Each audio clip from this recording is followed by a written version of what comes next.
the day. Any guys, tonight I'm going to talk on seasons.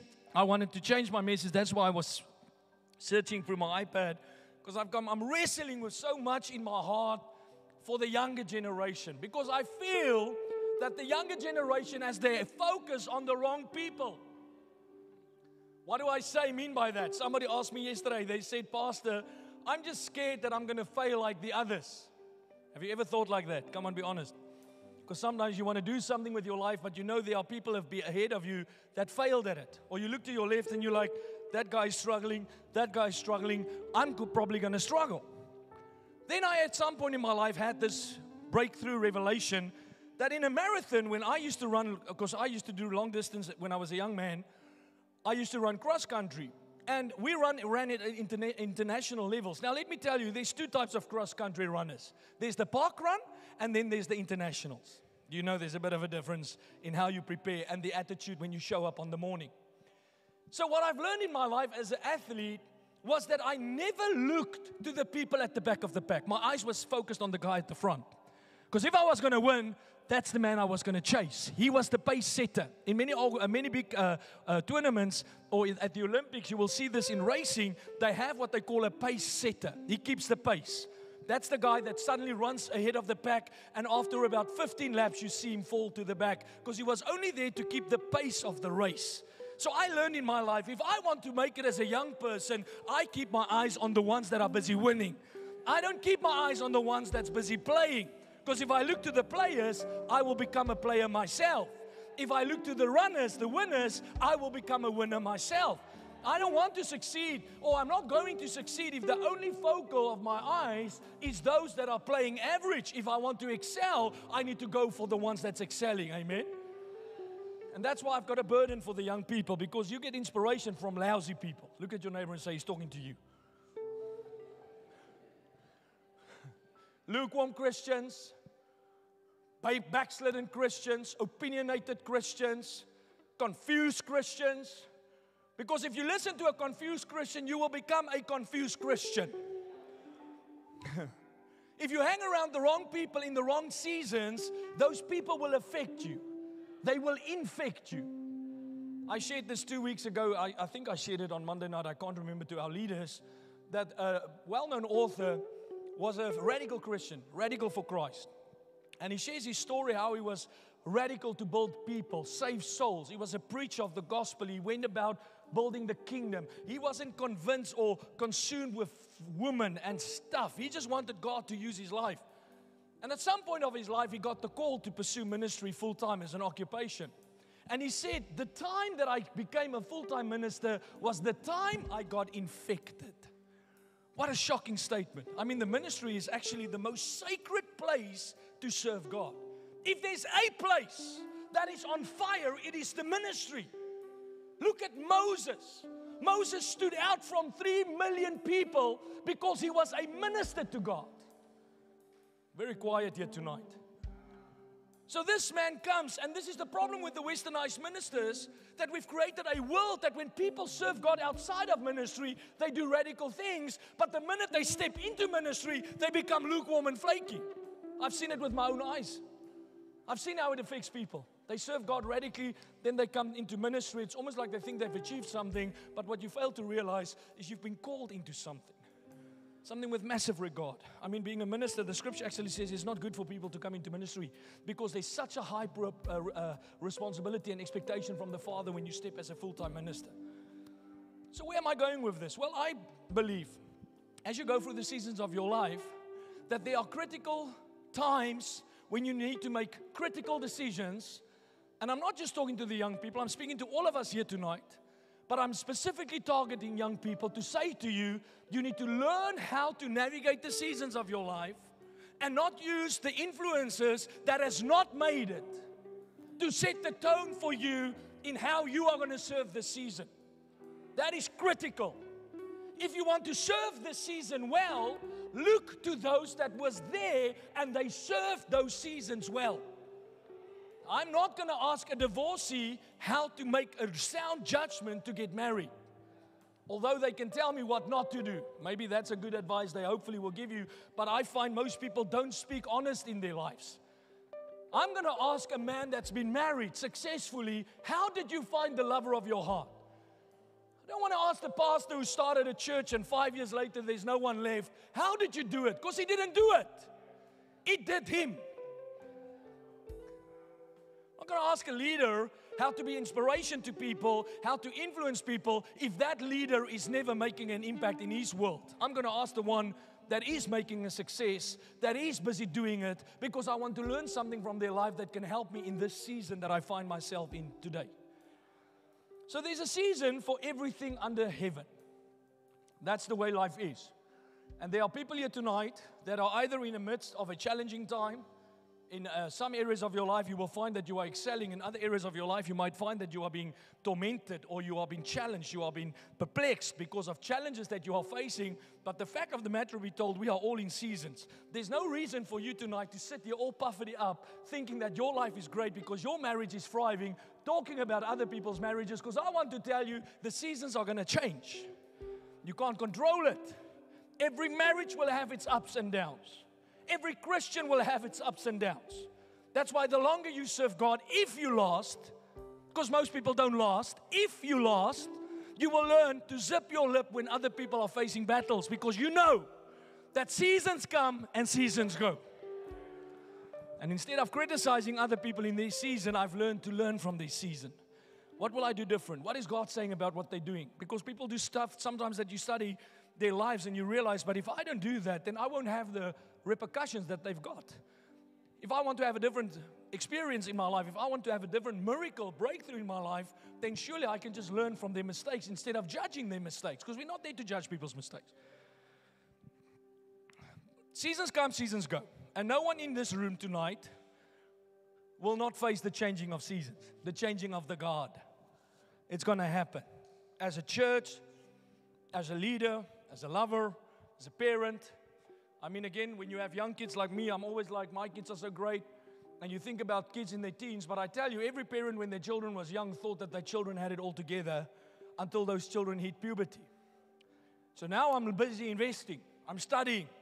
What are parents doing whose children are going through puberty to ensure that those seasons or their children outlast the season? Because many times the seasons outlast the people. God wants you to outlast the season in that setting in your work, as that involvement in church. Listen, in church is probably the worst thing to see, how people don't outlast the seasons of their journey. They come to church, they get saved, they start running for Christ. You see a young man on fire for God, and 6 weeks later, along comes a spider. Daddy long leg. You know what's a daddy long leg? It's a guy. And what does he do? He has an agenda. He comes with one mission, and that mission is not to fulfill God's desire for you. That mission is to find fulfillment for his physical lust. We've seen it all the time. Then I teach the girls, I tell them, hey, don't fall for the lie. Don't make the mistake. Study the book. Go look what happened to Samson. Go look what happened to Solomon, how a man that feared God in such a manner that his entire livelihood was about God's wisdom and fearing the Lord, got changed. His heart got changed to the end of his life where he was a worshiper of foreign idols. The Bible, as a matter of fact, said the woman turned his heart away from God. I've seen that so many times, how a relationship turns people's hearts away from God. Suddenly the only thing that matters to them is what this person wants. They will sell themselves for this person. And sadly, they don't outlive that season. We see it with career. We see it in service to the church. Maybe God calls you to serve as a leader in a home cell. Or maybe tonight you're an usher or some sort of a department. You start with fire in your belly. You want to change the world. And a few months later, what happens? That person suddenly gets outlasted by a season. Now I can't come anymore, you know, I've got stuff to do. We all have stuff to do. You have a priority problem, not a stuff problem. We are all busy. We all have to prioritize. We all have to sacrifice. Go listen to my sermon from this morning. But the problem is now that you are facing a season of difficulty or hardship, you are reverting to ways to try and overcome instead of staying faithful in your season, because it's faithfulness in every season that brings the key for the promotion. God will promote you in due time. The Bible says promotion comes from the Lord. And there will come a time before God Almighty that your marriage, your resources, your career, your battle will get victory. It's a godly fact. It's a truth. Has to happen. Why doesn't it happen? Because most people don't live long enough to outlast the season. They quit halfway through the season. They compromise. We're going to look at 3 examples tonight. They compromise. Oh no, Pastor, I don't know if I believe like that anymore. I know you don't believe like that anymore, because neither did Solomon in the old age, because Solomon's heart got shifted. You don't need much intellect to believe. You need much more intellect to believe that God is not real. My goodness, the Bible says it's a fool that says there's no God. Many fools in our world that calls themselves intelligent. But they reason like monkeys. That's why they believe they come from monkeys, because they reason like monkeys. Yeah, they do. They call us conservative and stupid, and they call us like shallow. I'm like, listen, brother, please, let's just go sit around the table and just talk logically, please. It's like I asked somebody the other day, explain to me, where did this glass come from? Where did it come from? Did you say evolution? Let's just stretch out our hands. I'm not denying the fact that it maybe evolved from a different shape and a different type of design, but the fact of the matter, it took some intelligent thought to put this glass together. A lot of research, a lot of thinking, not just shooting from the hip. There's no shooting from the hip. Anything, man, you can go through this building. A stupid thing like this carpet was an intelligent mind that thought, how do we decorate floors? How do we tidy floors? And they've tried to experiment upon experiment until they came to the final product. So I said to someone that was in my office the other day, I said, listen, let's take the most simplest of item in this room, which was a pen. There was a pen on my desk. I said, where did this pen come from? Please don't look at me like that's a difficult question, because then I'm going to send you all to university. Or I will send you all to Sunday school, because university is going to brainwash you. Really. They teach you how to be stupid. So where did the pen come from? The person said, no, somebody designed it. I said, this simple, not a life form, but whatever you would call it. Yeah, of course, it was well thought through. I'm like, so are you telling me the 2 most sophisticated items in this room, us 2, just come from nothing? Everything has a purpose. Everything on the earth has a purpose. Everything has a purpose except man. Our purpose is to coexist. You know what I sometimes wonder? I wonder if these scientists ever had children of their own. Because when you have that young baby in your hand in the birth or in the labor ward, something changes in you. You just realize the complexity of life. Do you know how much it takes to get a child to reach the age of 5 and not die? It's a miracle. That you sit here tonight is a miracle. That your heart has not stopped beating over the last 30 years. Your mind is still working intact. Now people tell me that's a by the way, but I know for a fact if I don't take my car for a service, it breaks.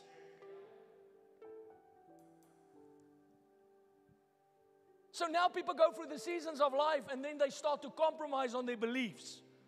You get that voices in you of the doubters and the naysayers and the scientists and the atheists, which by the way, atheism is just another belief. There's nothing factual about what they say. They lean into the facts until they don't know what's the answer for the facts. Then they just say, we just choose to believe that God cannot exist. No man can prove God doesn't exist because it's not provable. It's a belief system. I sat with an atheist in my house one day. This stodgy Scottish man. His name was Derek. So he came and I'm ministering to him. He had some hiccups in his life because I tell you, when you hit problems in your life, we all want to talk to a pastor. Then you don't want to talk to Richard Dawkins because you know it's foolish what he's going to tell you. You don't want Richard Dawkins when your marriage are falling apart. Can I get an amen? You ain't going to read the book about fish that evolved when your marriage is falling apart. You need a pastor. So he came to see me because his marriage was falling apart. And he sat there in my living room. And before I started, he said, listen, I don't want to talk about this Jesus stuff. I said, I'm a pastor. Why did you come to my house then? What do you think I'm going to talk about? So eventually I started ministering to him, and then I started sharing with him. And I asked him, why do you have such a strong belief against Christ? Who offended you to believe that Jesus is not real? Why are you so convicted in that? He told me it's just the way I was brought up. It's just the way how everybody believes around my community where I'm from. And 15 minutes later, I led him to Christ. I led him in a prayer, brought him to Jesus. Now listen, and that man had a radical transformation with God. Radical. You can ask Jonathan, the people that was in our church at that time, how involved he became. A worshiper. Started to worship God, because this is not a religion, it's a life transformation. So now you go through your seasons, difficulties, and if you're not cautious, you start to compromise, which we're going to look tonight. Daniel, that never compromised during his time of testing. Shadrach, Meshach, Abednego, which were strong-armed. They were strong-armed by culture to bow to what wokeism was telling them they should do. But they stood strong. And they said, we will not bow to the woke belief. We will not bow to what Nebuchadnezzar is saying. We bow only to Lord Jesus Christ. Joseph, that served in every season of his life, when he was in the pit, he served God faithfully in the pit. You give him something to do, he does it with a great attitude. That is what faithfulness means. Faithfulness means that you can be relied upon. You can be trusted. You are somebody worth giving things to because you have a way to take care of what's been given to your care. That's faithfulness. Joseph was that man. When Joseph was put in Potiphar's house and he came in close proximity with Potiphar's wife, Potiphar did not have to worry that Joseph is going to sleep with his wife. Potiphar did not have to worry that Joseph has a hidden agenda. He knew that Joseph was a faithful man. Then Joseph went to the pit, to the prison, And the Bible says when he came into the prison, in the prison he served like the warden realized, or the warden was so blessed, the Bible says that the warden realized that God is with this man. There's no way this guy can serve like this in a prison. Do you know what kind of people are in a prison? Not faithful people. People that go to prison is people that failed in society. I'm not criticizing them. I'm just saying you don't go to prison to look for the pastor that's going to start the next church. But somewhere in this church, in this prison, is a man that's getting ready to be the prime minister of Egypt. Most influential community and economy of the time. There was no one as strong as Egypt. As a matter of fact, if you study Genesis, they were so affluent in those years that all the neighboring countries came to Egypt for help because of the great famine. So Joseph was prepared in the prison through his faithfulness because he did not lose himself in that season. He outlasted the season. Say, I'm going to outlast my season. So let's read Ecclesiastes 3 verse 1 to 8. Everything there is a season. Amen. If you're fighting your husband, say, thank you, God. Amen. Well, that's a fact. For many people, marriage is tough. For many of you, it's a tough season that you find yourself in. You're in a difficult season because you're trusting God for something that's not shifting. And the Bible wants to say to you, God wants to say to you, there is a season for everything. So the season is going to change. There's a time for every activity under heaven. A time to be born and a time to die. A time to plant and a time to harvest. That for me is obviously a sermon in itself because many people don't understand how critical it is to plant the right kind of seeds throughout the season. Because if you don't plant the right seeds in the season, you are going to harvest a reward later on in life. That's where Galatians chapter 6 says, be faithful in your season. Keep doing good in this season because in due time you will receive the reward for what you've done in this season of your life. Every one of you are going to be rewarded for what you are busy doing with this season of your life. You're going to be rewarded for how you treat your your boss, your employer.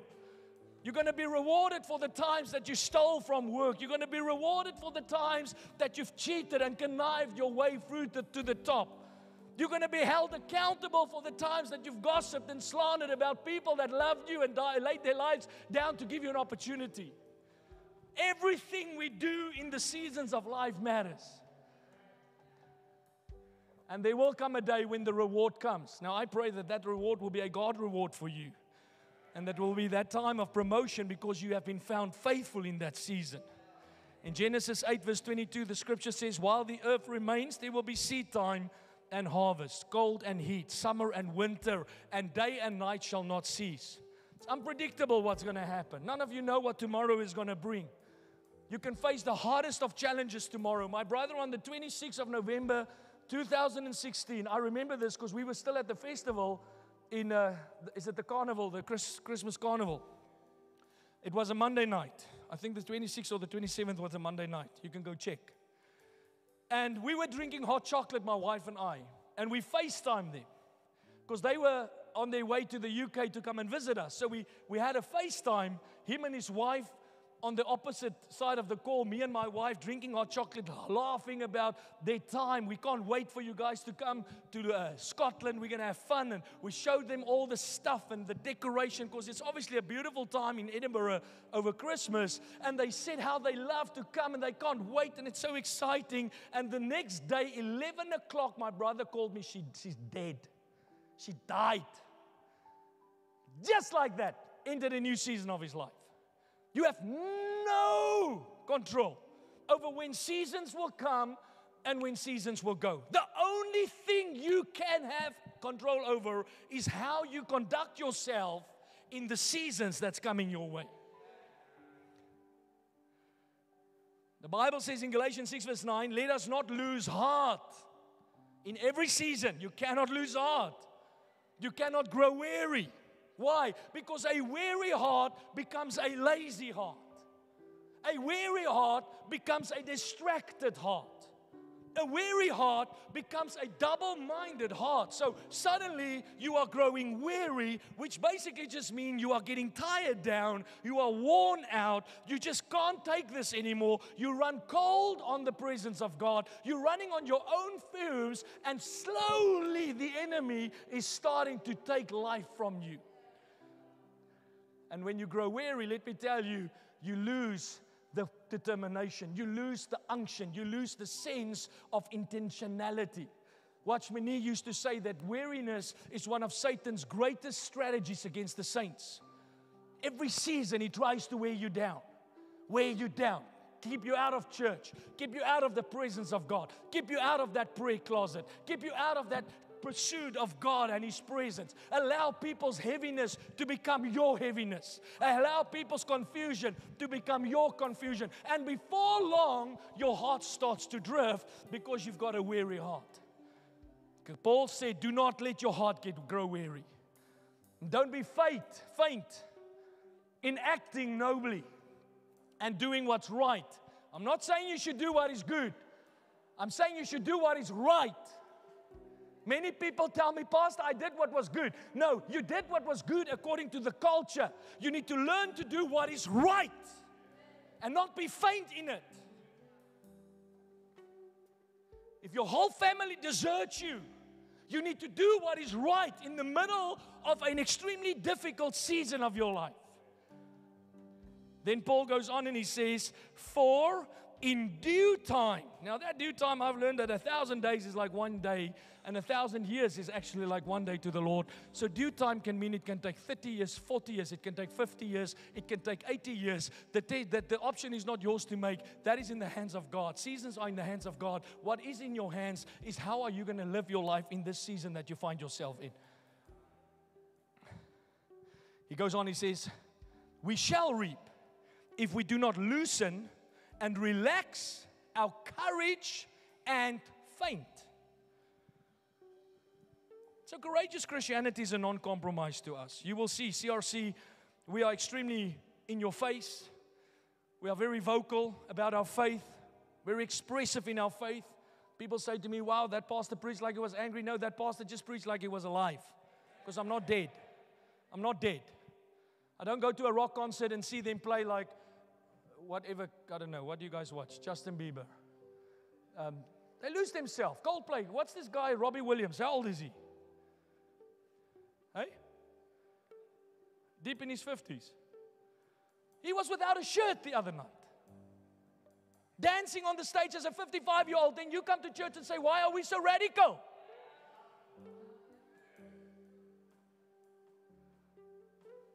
So we are extremely bold. And unapologetic in our expression. That's why many people don't like us, and we are totally okay with it. Totally okay. Love us, hate us, it's your problem, not ours. Oh, that's arrogant. No, it's not arrogance. It's arrogant to think we need to change for you. Why must we keep on changing for everyone? Who are you left over to be if you keep changing for people around you? So Paul says you need to be courageous. And that's what I see when I read the book of Daniel. When we study Shadrach, Meshach, and Abednego, I look at these men and I see courageous men in the midst of the most difficult of times. In the middle of the fire, they stand. I look at Joseph. While all hell is broken loose. He's got no money. He's got no career. He's got no opportunities. But he stands on right living. He stands on right believing. And he keeps conducting himself in a manner that draws God's attention. So let's look at the first example. Bump your neighbor and say, you need to wake up. It's church time. This morning again, somebody was like, I'm like, listen, I don't know what's going to wake you up. Some people are going to sleep when the trumpet sounds. That's how spiritually flaky they are. It's Daniel 6 verse 4 to 8. Let's read the story about Daniel. I want to give you a few examples on this. It says, then the other administrators and high officers began searching for some fault in the way Daniel was handling government affairs. Do you know why they were starting to put Daniel in the crosshair?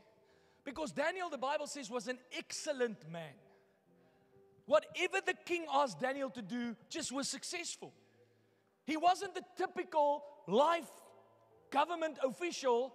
And please, if you are in government, I'm not saying this to offend you. I'm hoping that you will not be like that. That would just say, I'll do it, and 6 weeks later, it's still not done.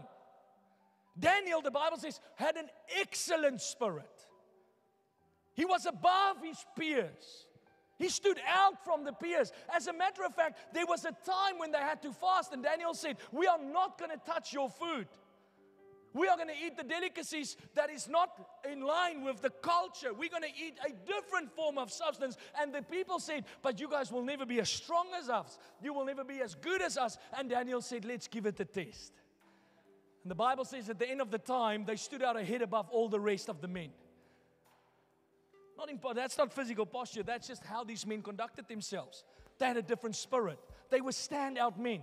Standout men. Standout men. The Bible says he had the spirit of excellence. That is a spiritual position where things in your life are going places. So here comes a group of people, jealousy, because people are always jealous when they see the hand of God upon your life. And these jealous men makes a plan, and they said, listen, we need to find a way to catch Daniel. We need to find a way to get rid of Daniel. And they started to search for any reason to find fault with Daniel, but the Bible says they could not find any fault with Daniel. I mean, what a great man to not find fault. You have to create things for him to get into trouble.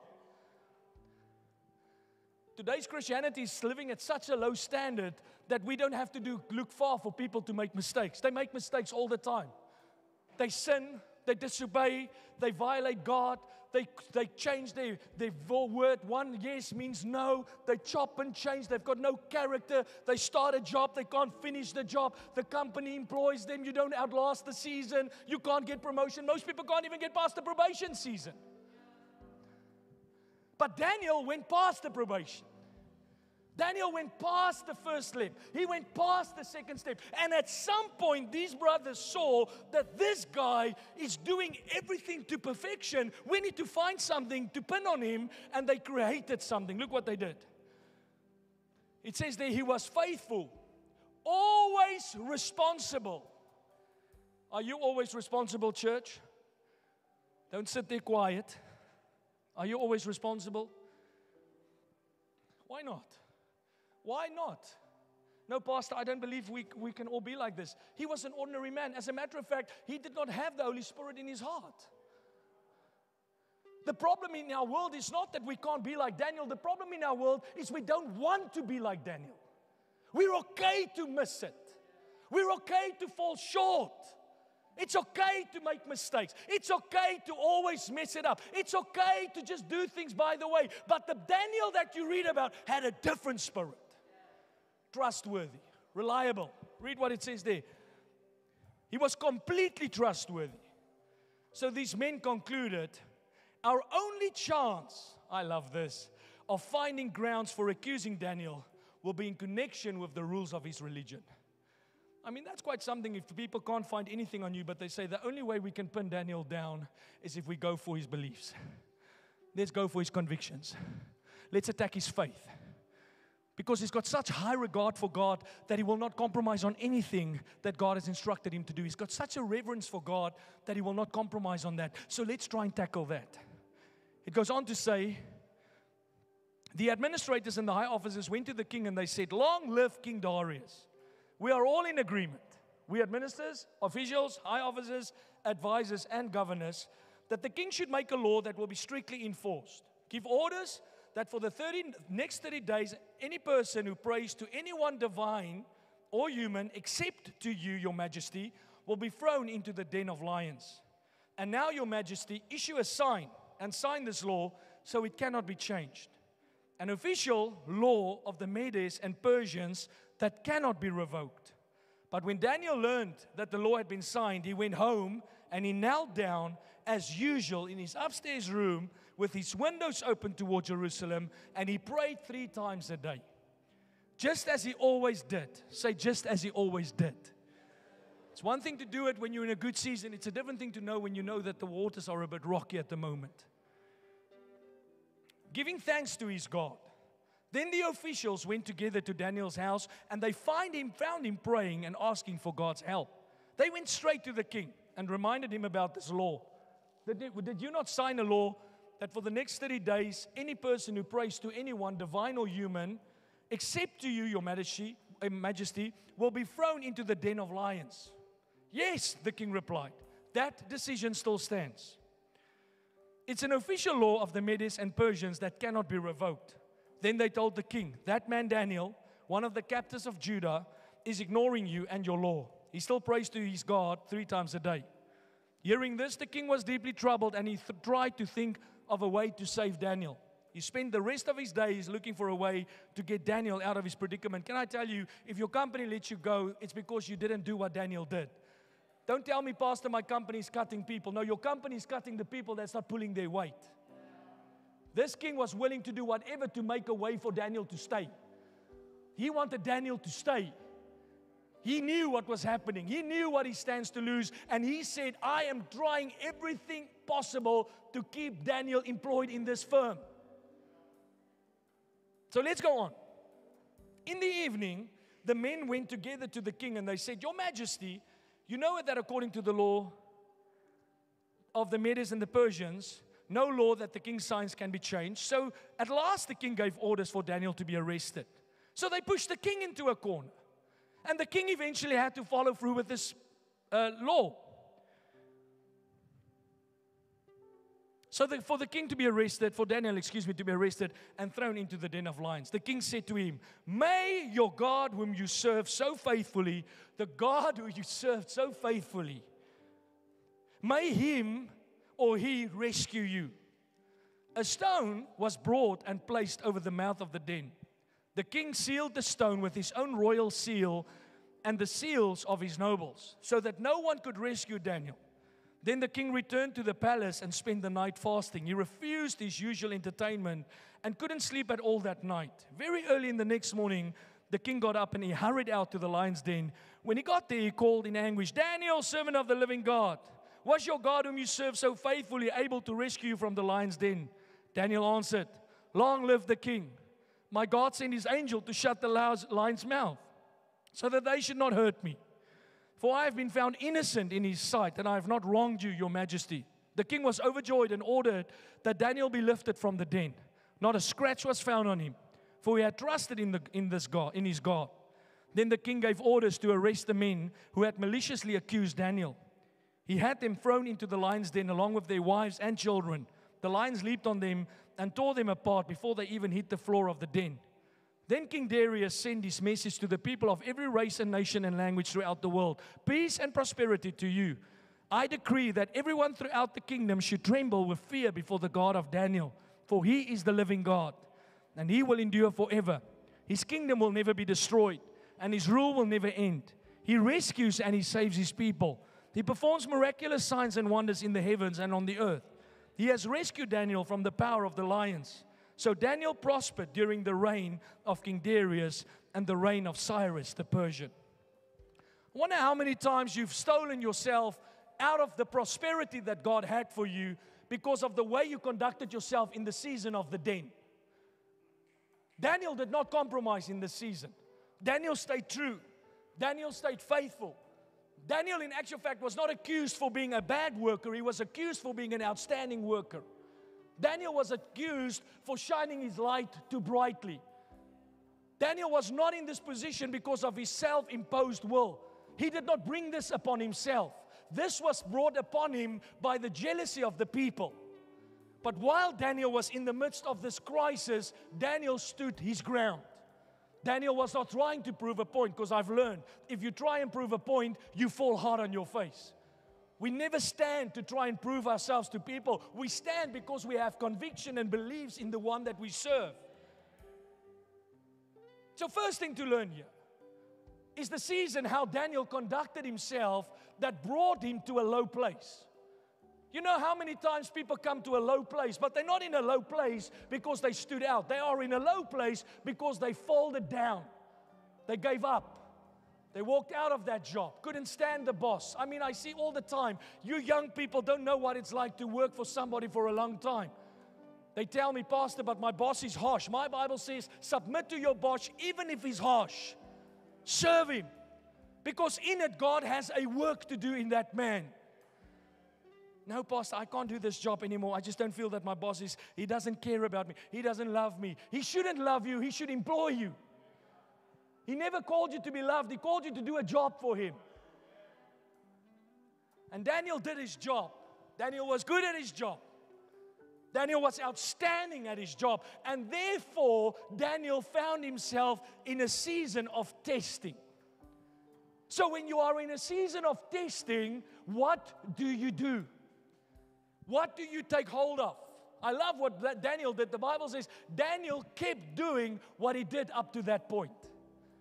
The Lord said to me many years ago that every time you enter a new season, I have prepared you for that season. You don't have to figure out what to do now. You just need to stay true to what you've been taught in the previous season of your life. So if you lose all your money, somebody came to me this morning, they lost everything. Because it does happen to people. And in this case, it's not self-inflicted. Because it's not always your doing that brings the consequence or the circumstances in your life. It's life. So this man lost everything. He's got nothing. The truth for this man is still the truth that it was for him when he had much. Honor God with your first fruit. Stay faithful in the season. Don't take a job that's going to lead you astray. Don't take a job that's going to come easy. Don't take a job that's going to allow you to compromise on your Christian faith and values. Take a job that is in alignment with what you learned while you had the money. Because that's what Daniel did. Daniel stayed the course. People are looking for quick fixes. You face a challenge, you look for a quick fix. Oh, Pastor, I need to find a way to get this matter fixed. You don't have to fix the matter. You need to walk through the season. God will fix the matter. I mean, the king sealed this lion's den so much, he wanted to make sure that no human intervention could fix this. That's how deep some of you are in the... No human intervention can save you. It's not going to take a human's hand to get you out of that pit. The only way out is when God shuts the mouth of the lions. The only way out is when God sends an angel to come on your behalf. But you are trying in your own gimmicks to make it work, and you are losing yourself in a season that you are supposed to stand like Daniel. No compromise. I don't bend a knee. I don't bow to the pressure. I don't look to my left and my right. I look to the heavens, because there my help comes from. In my 21 years of serving God, I faced some tough times, tough seasons. And in every one of those seasons, I had decisions to make, because you're going to make a choice. And you cannot tell me that the God that says today that you need to stay planted in CRC is the God that tells you tomorrow it's time to go somewhere else. No, you choose that the times have changed. Don't come with the season, come season, go nonsense. Please go read your Bible. Seasons is not in our hands. We don't choose seasons. We don't choose the seasons of our lives. It comes without our knowing. It's nothing I do to prepare for a summer or a winter. I just know one day the winter is here. One day the summer is here. And when the season shows up, I know, because I've walked with God for 21 years, that it's up to me to stay true to what I've been taught in the previous season of my life. When that family member starts persecuting you, when you lose that job, when your girlfriend, or let me say your wife, wants to leave you, because it happens in our church, men whose wives walk out, marriages that falls apart. And in our world, the people will tell you, listen, run after them. In the Bible, it says, if they want to go, let them go. Why? Because it's more important who you are in God than you are with your spouse. Let me tell you that. Maggie is not going to stand with me before Jesus one day. I stand alone. Go read it. You know, I had girls in the church that came to our church many years ago. They're not here anymore. They left. The one girl said to me one day, she said, Pastor, I can't come to this church anymore. I said, why not? She says, my husband doesn't want me to come. I said, but he's not a God. He's not your God. Oh, but Pastor, what does submission mean? Submission doesn't mean checking your brain. Submission means you honor your husband, respect him. But if your husband violates God, your husband needs to get out of the way. Can't tell me, Pastor, I'm just going to do what my wife wants me to do. Oh, why? Why are you no longer involved in church? No, my wife thought it's better for us not to. But your wife shouldn't make those decisions for your family. You were supposed to stand your ground as a man of God. Happens all the time. People serve God one way when the seasons are green, when the flowers are on the trees, and then the next season when the hell breaks loose, they need time out. And suddenly they start acting out, and they start acting in a way that you are like, who taught them? Where did they learn this from? And that's why you need to learn to outlast your season.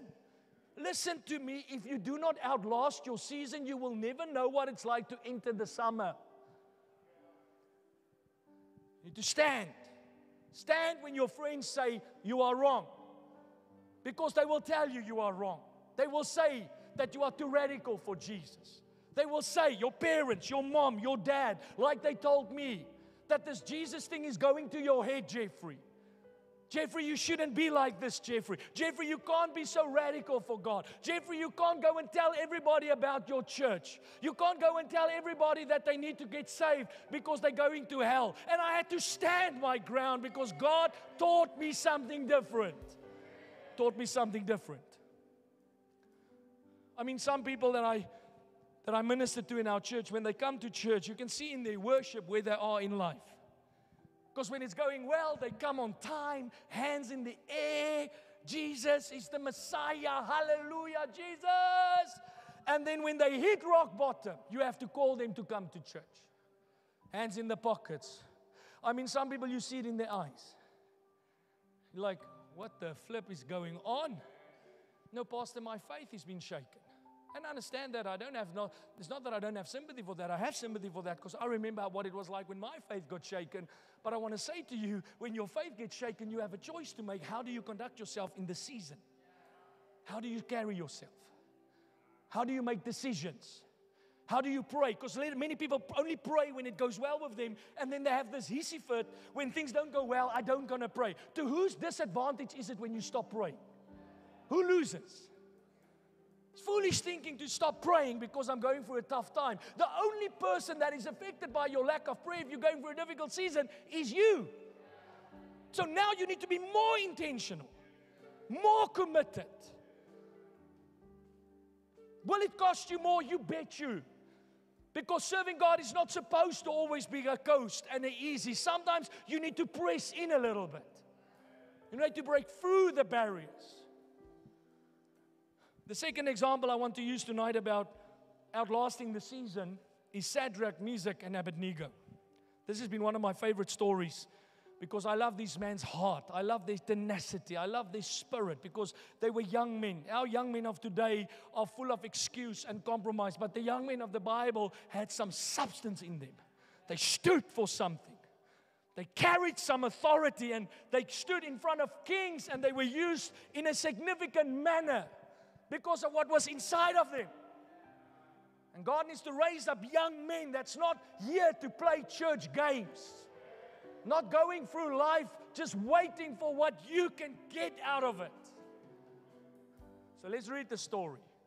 King Nebuchadnezzar made a gold statue 90 feet tall, 9 feet wide, and he set it up on the plain of Dura in the province of Babylon.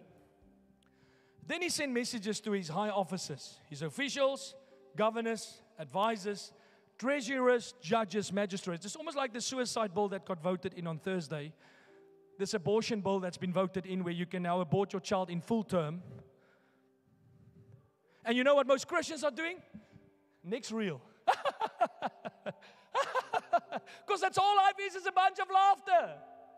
No one cares. No one talks about it. No one prays about it. They've legalized full-term abortion. Your MP. I wrote my MP a letter last week, Thursday. I emailed him Tuesday. I said, dear MP, I want you to vote against this suicide bill. And if you don't know why that is a critical issue, go study what it represents. Because the issue is not today, it's what it looks like 4 generations later. When the NHS has been corrupted. Because everything gets corrupted when money plays a game. So I wrote my MP a letter. I said, can I please ask you that you vote against this bill? I actually first wrote about the abortion. I said, I want you as my MP, because they serve us. We don't serve them. As my MP, I want you to file or vote when you go down to Westminster Abbey against the full-term abortion legislation, because as a moral man, you don't even have to talk Christianese. As a moral man, I cannot see a justification to terminate a full-term life. That child has as much right as I have here tonight. Yeah, but what about the woman? What about the baby? How do you measure who is more important? Who are we to decide who's more important? Yeah, but men can't speak on the issue. Well, then there are many things that you women can't speak about. That's stupid thinking. Now, because we don't have a womb, we can't speak on the issue. Well, then we should talk and say, well, because you have never raped someone, you can't talk about sexual abuse. That's lunacy to think like that. God has given us intellect to think. Abort the child at full term. And you know what the church did today? We just sing songs, go on with our business, and we just want to play it safe. Just cover our wickets. Oh God, please don't let anyone know what I believe. Please don't let anyone see what I know. Don't let anyone challenge me on these beliefs. Where God actually wants us to be like these men in the scripture. We had guests at our house yesterday, and this one person asked me, they said, Pastor, what must we do when we handle gay people in the church? Oh yeah, I like it when it gets like this. Because no one wants to talk about it, but there's some questions we need to talk about. So the one guy made a joke. He said, terrible joke, but I have to share it to give you context. He said, no, he's telling his kids when they do this stuff at school, he must pray and say, Lord, help these crazy people. I'm like, no! That will ostracize people. Jesus loved people. Jesus broke the barriers. Jesus crossed the bridges. But Jesus never compromised on truth. So the one girl asked me, she said, Pastor, how do you deal with these things? I said, it's a very complex maze to navigate. And you can't generalize this. It's not a one-size-fits-all approach. That's why we have the ministry of the Spirit. The Holy Spirit gives us insight. The Holy Spirit shows us into the hearts of people, into the minds of people, what is happening inside of you. Because God loves people. He died for every man on this planet. He did not just die for those that are seen, deemed righteous by society. Jesus came for the sick, not the well.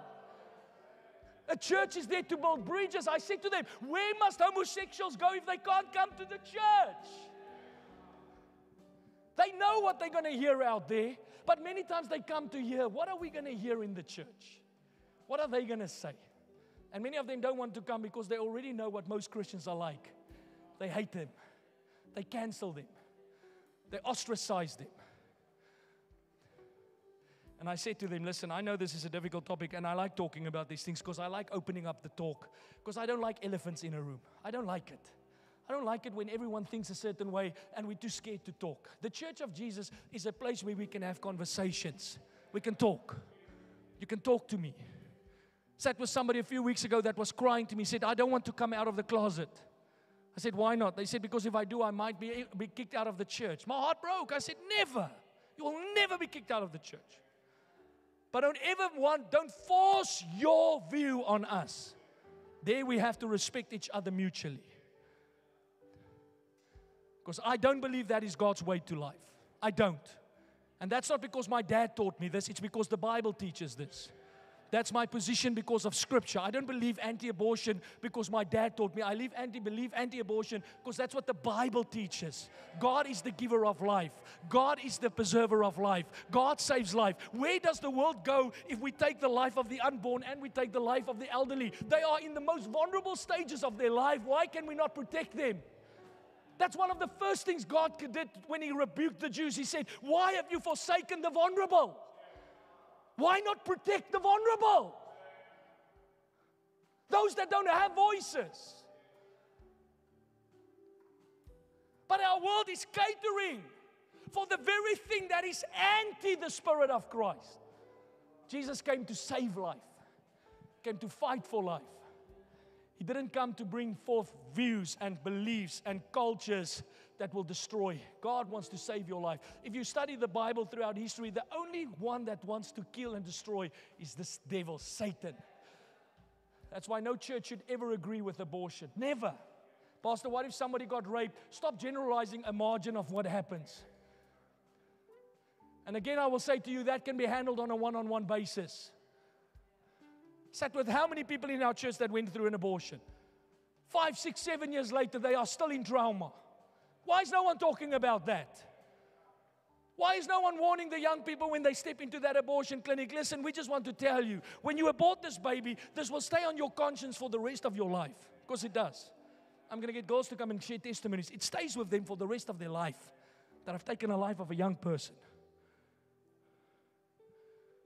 And you know what's the shameful thing about this? That it's so accepted in our society that you're not even allowed to talk about it. Because Satan wants to quiet the voice of the church. Wants to quiet you. Because maybe there's a young girl in your world that got pregnant and she didn't want that baby. And now she's thinking about abortion. And God put a Christian there to preserve this life. But you're too scared to speak up.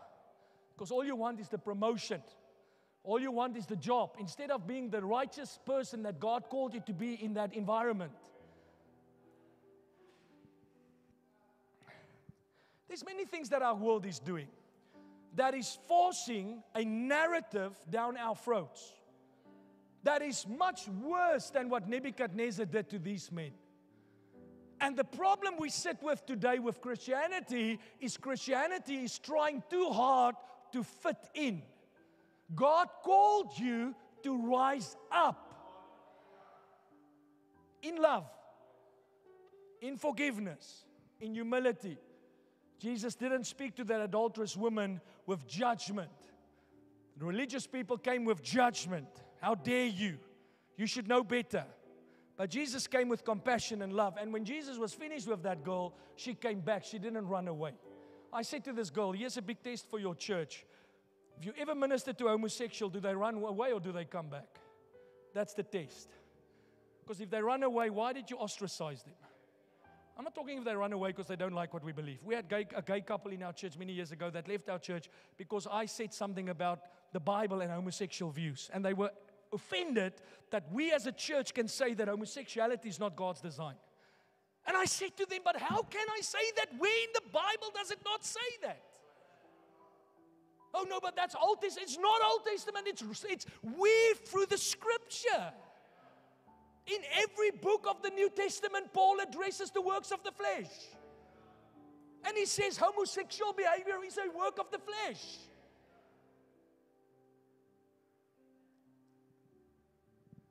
Woo! Pride Month. This pastor's treading on dangerous ground. No, I'm just being genuine. I'm real. And I've worked with many people with many different challenges. And I tell you, people don't matter when you speak truth when they know the heart where it comes from. It's the haters when they start talking truth, because I see them on Facebook. They all can quote the scripture, but you've never laid your life down for anything. You've never laid your life down. You're never in church, but you have an opinion. You never do anything that benefits others at your expense, but you want to say something on Facebook about homosexuals. That's how wacko religious people can sometimes be. Come and serve them. Come and love on them. Show up here on a Sunday morning at 9:30 like all the others and serve for years when they come to our church. Then at some point, God will give you the heart to minister to them. Because you won't minister from a place of judgment. You will minister from a place of compassion and empathy and understanding. That's one thing you learn in life. The longer you go through life, is life has a deal to soften you, man. Softens this heart. I mean, I say everything like I used to say it when I was a young man, but the heart is different. Because one thing I've learned in life, the Bible says that pride comes before the fall. The scripture actually says, take heed lest you fall. No man is placed as the judge on this earth. No man should make any other man feel inferior because of any way they live their life. That's why missionaries in the old days, listen, this is so powerful. What's his name? Tony Anthony. I met him in London. The book's name is Taming the Tiger. This man was a bouncer at a nightclub. When he was a young boy, 4 years of age, his mom was part of a kung fu tribe in the East. And this specific fighting technique was dying out because his granddad was the last one that had this in their lineage. And because he was born as a British man, his mom was from the East and his dad was British, they did not want him to learn this fighting kung fu style. But because there was no other son, at some point the granddad decided, listen, we have to teach him because otherwise this years of legacy will die out. I'm trying to narrate the story as good as I can. So they came to England, they fetched him, they were in London, took him to the East. There's somewhere, I can't remember if it was China or wherever there in the East. And they trained him. From the age of 5, he was exposed to the most roughest way of combat training.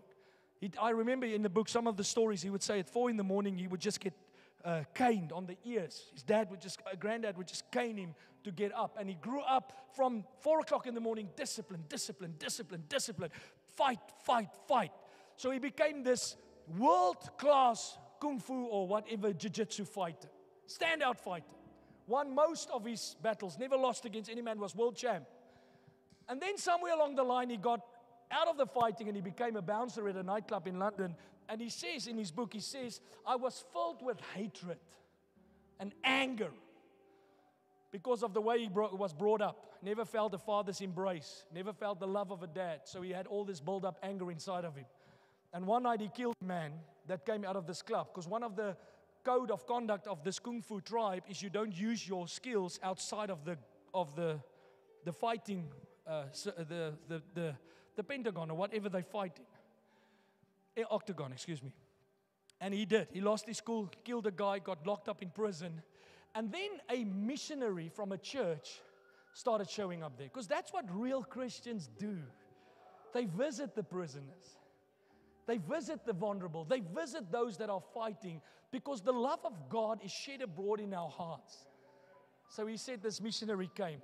Every morning he would talk to him on the phone through the booth. And he said, I sat there and I'm like, I want to smash this guy's face in because he was filled with hatred. And this brother just shared the faith gospel with him. Jesus died for your sin. If you perish in your sin, you will go to a life separated from God. If you receive Christ as your Lord and Savior, you will be saved. God will set you free. Your anger, your guilt, your shame will be broken off of your life. He hated it. And he said one evening, it's profound, you must read the story. He went to his cell room and the words rang in his ears what this man told him. That you need to repent and turn your life to Christ. So he's in his cell. He said he knelt next to his bed and he prayed the following prayer. Some of you that's atheist, I dare you, pray this prayer. You know how many atheists don't want to pray this prayer because you are scared of what might happen. He prayed. He said, God, if this missionary is talking the truth, save me. Went to bed, laid his head down, slept. He said, you must read the book. It's actually profound. I'm not doing it justice. He said, the next morning when I opened my eyes, I was a free man. In the prison, but Jesus saved him in that moment. Heart set free. And the reason I'm sharing to you this story is because this world that we are living in, where Christians hate on each other, we want to slag or tell people off for what they've done and what they associate with and how they conduct themselves in the world, instead of teaching the gospel to them, preaching Christ to them. Let the homosexuals come to our church. Let them have an awesome time with us in the presence of God. Let them go to your home cell. Pray for them. Lay hands on them like you do to everyone else. But what we never do, church, we never bow to the woke agenda. Because one thing they cannot lock up is your faith. One thing they cannot lock up is your voice. That's why when the men of old of Scripture was locked up into prison, they did the work of the gospel in the prison. Because where do you lock Jesus up? How do you lock a man up that's full of the fire of the Holy Spirit? Are you there? So let's go on. We were talking about Nebuchadnezzar, and he set up this false god, which in our world is all these false beliefs. I just want to stay here a bit longer, because the same is happening in schools with our children, where children are getting exposed to vile sexual content at a very immature age. That should not be the case. No parent in their right mind should stand for that. An 11-year-old son of our neighbors in my previous house, his son arrived at school on the morning, and he was showed all the examples of different flavors of condoms, different flavors of lubes, different flavors of dildos. At the age of 11, that's what's happening in our world. Normalized by society, normalized by even the church. Because I tell you today, if you say nothing, you side with what's going on. So here we go. The dedication of the statue, so they all came to the dedication of the statue. So all the officials came and stood before the statue King Nebuchadnezzar had set up. A herald shouted out, "People of all races and nations and languages, listen to the king's command. When you hear the sound of the horn, the flute, the zither, the lyre, the harps, the pipes, and all the other musical instruments, bow to the ground to worship King Nebuchadnezzar's golden statue. Anyone who refuses to obey, say refuse to obey. I.e., you're a righteous rebel. You're a holy rebel, holy troublemaker. Like we see in the book of Acts, holy troublemakers. They did not obey the government. They did not obey the system, because they knew that the government is now speaking on behalf of the wrong God. Where was I? Who refuse to obey will be immediately thrown into the blazing furnace. So at the sound of the musical instruments, all the people, whether their race or nation or language, bowed to the ground and they worshiped the gold statue that King Nebuchadnezzar had set up.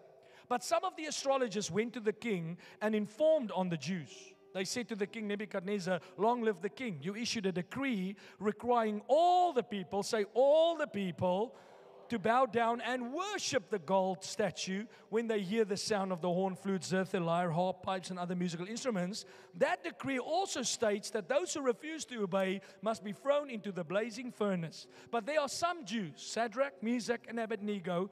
It's a good thing when the masses know your name, whom you have put in charge of the province of Babylon. They pay no attention to you, your majesty," which was not true. These men were faithful men in the king's quarters. They were faithful men. They just did not compromise on a position they had in God. So they were lying. They refuse to serve your gods, and they do not worship the gold statue that you have set up. Nebuchadnezzar flew into a rage, and he ordered that Shadrach, Meshach, and Abednego be brought before him. When they were brought in, Nebuchadnezzar said to them, "Is it true, Shadrach, Meshach, and Abednego, that you refuse to serve my God or to worship the gold statue that I have set up? I will give you one more chance." Satan will always give you one more chance. I said Satan will always give you one more chance. One more chance to compromise, one more chance to fold, one more chance to back out, one more chance to give in. Will always give you one more chance. I will give you one more chance to bow down and worship the statue I have made when you hear the sound of the musical instrument. But if you refuse, you will be thrown immediately into the burning furnace. And then what God will be able to rescue you from my power?" The arrogance. Shadrach, Meshach, and Abednego replied, "O Nebuchadnezzar, we do not need to defend ourselves before you. If we are thrown into the burning furnace, the God whom we serve is able to save us. He will rescue us from your power, your majesty. But even if He doesn't, we want to make it clear to you, Your Majesty, we will never serve your gods or worship the gold statue that you have set up. The rest of the story, he got so angry that he pushed him into the fire, and the Bible says he asked him to turn the fire 7 times warmer. The fire became so hot that the men that was serving the king was consumed by the fire. But in the fire stood Shadrach, Meshach, and Abednego, and the scripture says there was a 4th man in the fire. It says the one that looked like the Son of Heaven. So in the midst of the warmest of environments, the most challenging of time and season, Jesus showed up. But I want to turn your attention to the hearts of these men that said, even if Jesus doesn't show up, we will not stop this. You know how many people say, Pastor, I'll serve God. If Jesus shows up, I'll serve Him. But I find few that say, even if He doesn't show up, I will serve Him. Paul the Apostle made a statement. He said, there will come a day when we will all lay our heads to rest and we will all get rewarded. And he said, what great reward for those that's never seen the face of Christ, but they died in the faith. Because it's one thing to see and believe. It's a different thing to believe and then see.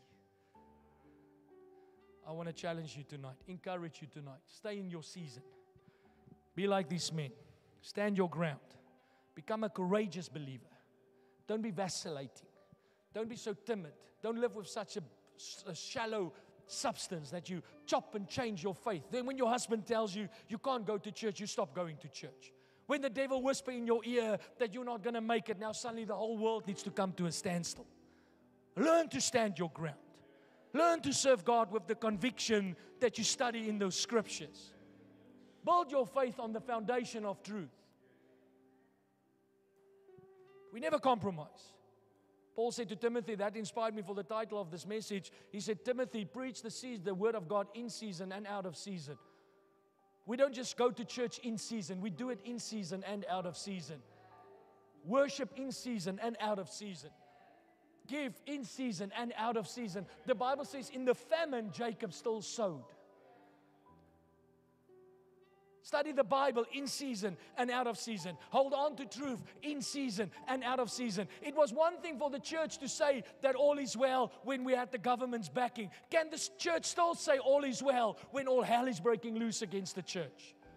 We're seeing a great fall away happening in the church. Because there's onslaughts against the church of Jesus Christ. Great persecution. You and I, if you serve Jesus, is no longer known as a good, noble thing. It is known as the right wing of society. We are extremists. So now as the church are getting persecuted, how strong can you remain in this season as the church? When everyone at work is starting to bend the knee, no one wants to talk about God. No one wants to make any reference to Jesus. No one wants to stand tall for Scripture. No one wants to stand with a righteous message and a righteous cause. Everyone is just trying to fit in. Where does that leave you and me? Can you stand in this season?